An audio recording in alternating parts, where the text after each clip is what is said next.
Hello, and welcome to Theology Thursday. We're glad you found our channel. Today I want to talk about a popular chapter in the Bible and see if we can bring a little bit of clarification to it, and that's Genesis chapter 11. So Genesis chapter 11 is the account of the Tower of Babel. Now, this account has made its way even out of Christian circles into our common society. There's a company called Babel that is a company that will help you to learn a foreign language. And it's based off of this passage right here. And so the whole chapter's got more to it than just the Tower of Babel, but the Tower of Babel takes the first 9 chapters. So essentially what we have is Genesis 6 sets the stage for the flood. There's a description of how bad the world is, how sinful and evil, and there's a description of Noah and his faith, and then the building of the ark, and then the explosion of waters from the great deep, which involved a lot of seismic activity as well, in addition to the 40 days of rain, and of course everything breathing on the earth is destroyed, and then we have the receding of the waters, and then the ark lands, and they come out. And so now we have 8 people: Noah, his wife, his 3 sons, and their 3 wives. And then in chapter 10, we find a description then of the nations that are going to come out of Noah and his lineage and his family. But chapter 11 is important because there was a command given early in Genesis, and then it's going to be repeated here. And so I want to talk about that and what the significance of the Tower of Babel is and what's really going on here. But first of all, let's talk about where in the world was the Tower of Babel. So this is the ancient world. You can see we have a massive desert in the middle, and then there is a crescent that follows up along the mountains and then down along the Mediterranean Sea, called the Fertile Crescent, or the Levant. And so Babylon, the Tower of Babel, would have been somewhere in this area, down in the plains of Shinar, down in the area of what would eventually be the nation of Babylon. And so this is where we've been located. And what would it have looked like? We don't know. Most assume it would be something like this, that it was some type of ziggurat. This is a pretty fancy description. This shows a tower, not just a tower, but a tower that's massive enough for people to live in. And so I want to read a little bit of this account so that we can understand what's going on here. The whole earth had one language and the same words. They were of one lip, one tongue. And as the people migrated from the east, they found a plain in the land of Shinar and settled there. And they said to one another, "Come, let us make bricks and burn them thoroughly." So we know that the tower is going to be made out of mud brick. And they had brick for stone and bitumen, or what we call asphalt, for mortar. They said, "Come, let us build ourselves a city and tower with its top in the heavens." Now that's where a lot of people stop. They think, well, they're trying to build a tower to reach God. But that was not the case at all, because they don't say, "Let us build a tower to reach God." They say, "And let us make a name for ourselves." Here's the key statement: "Lest we be dispersed over the face of the whole earth." Now that's the key statement, because in Genesis chapter 1, verse 28, God told them to multiply and to fill the earth. Now in chapter 9, after the flood, God's going to tell Noah in chapter 9, verse 1, God blessed Noah and his sons and said to them, "Be fruitful and multiply and fill the earth." And then he repeats it again in chapter 9, verse 7, "And you be fruitful, multiply, increase greatly on the earth, and multiply in it." So the command from the beginning was that we would spread out and we would inhabit the earth, fill the earth. What happens in Genesis 11 is they get together and they realize, wow, we're going to end up being dispersed all over the place. Let's stay together. Let's stay as one nation, one people, all hanging out together. And so they said, well, let's build this tower, kind of like this central thing we could look at. When I think about this, sometimes I think about the fact that in every movie, you can see the Eiffel Tower if you're in Paris. Every room, every window, they all open to the Eiffel Tower. Like, that's the symbol, not really just of Paris, but in many ways like a France, like this is, everybody can look to it. It's like a unifying symbol. And that's sort of the idea. We're going to build this big tower, and so whether or not it looked like a pyramid or some kind of whether you could circle up the outside, or we don't really know.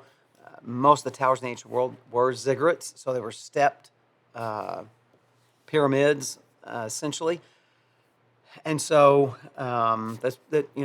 But the point is, they weren't trying to reach God. They were building something that they could all say, "Hey, look, this shows how we're unified. Let's all stay together." That was their goal. That was their purpose and the plan behind the Tower of Babel, and that is in direct violation of the command God had given to Adam and Eve, and the command that then was repeated to Noah after the flood, for them to fill the earth and to multiply. And so in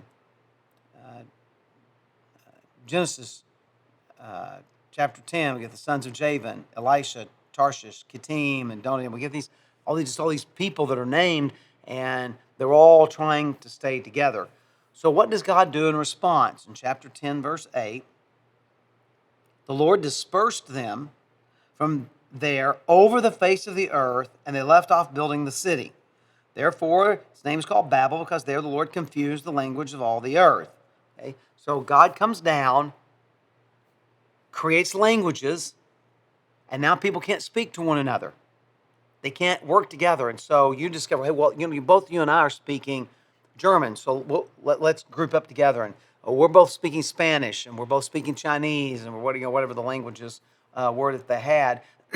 And so then they begin to kind of group up, and then those groups would migrate together. And so the purpose of the Tower of Babel was to keep everybody together. So what God does is confuse the languages in order to spread people out around the world, so that they couldn't work together like that. I mean, that was the purpose of languages. So now that raises two questions sometimes that people have. The first question is, what was the one language that everyone spoke before the Tower of Babel?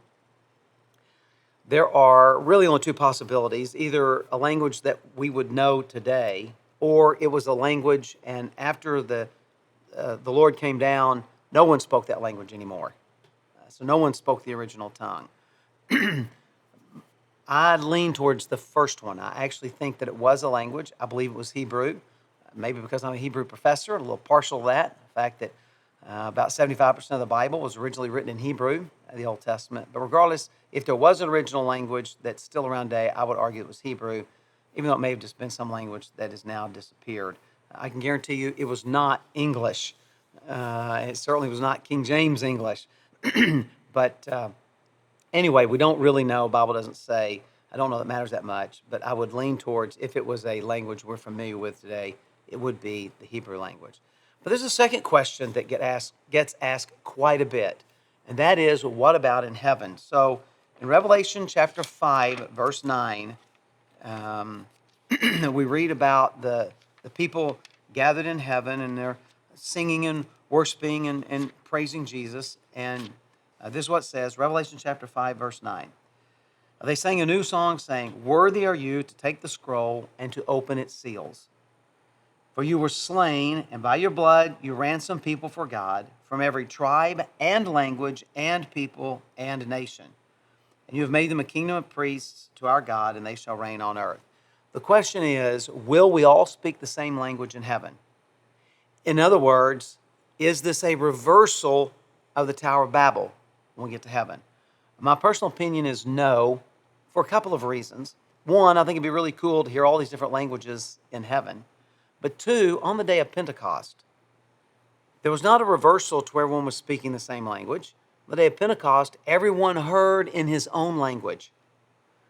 So the languages were maintained. And there is a different kind of beauty to different languages.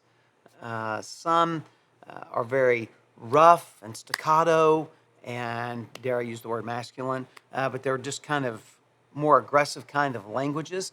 Others are much softer and flowing and almost like sing-song. Some languages, there's a heavy emphasis on inflection, like every little detail is found there. Greek and Latin are certainly like that, and in many respects English is. Other languages are not very highly inflected. There's a lot of innuendo, and you have to kind of read between the lines. Some languages, the way you pronounce certain words gives them different meanings. And so there's just a lot of cool things to language that we find, but I do not believe that we'll speak the same language in heaven. I believe that, how can you say you redeemed us from every language if we're all speaking the same one?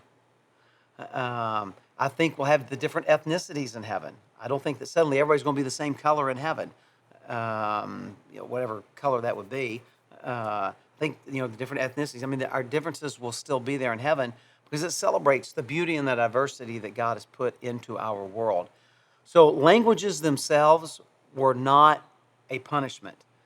They actually really, it's really not a punishment even in Genesis 11. God didn't punish them for what he's doing. God just uses this as a means to force the people to spread out to accomplish his will and to do what he had told them to do, which was to spread and fill the earth. So it's in what we now know as Babylon. It was probably some kind of ziggurat, something that looked like something similar to a pyramid. The purpose of the languages was to force people to spread out around the world, not to stay together, which is what they were trying to do by building the temple. And then when we get to heaven, I don't believe that we will speak one language. I think we'll speak lots of languages, but I do think that we'll be able to understand them all. So it'll be really cool. I mean, maybe I'll be fluent in every language and dialect there's ever been, or maybe I'll just speak English when we get to heaven, but you'll understand it in Spanish or Swahili or whatever language it is that's your native tongue. And so everyone will speak their language, but everyone will hear it in their own language. I don't know. The Bible doesn't address all that, but I think however it is, it's going to be really cool that he has redeemed us from every tribe, tongue, people, and nation. So that's just a little bit about this interesting chapter of Genesis 11. And the ramifications of that, of course, are still going on today as people speak a variety of languages around the world. So God bless you. And in whatever language you speak, I hope you have a great day.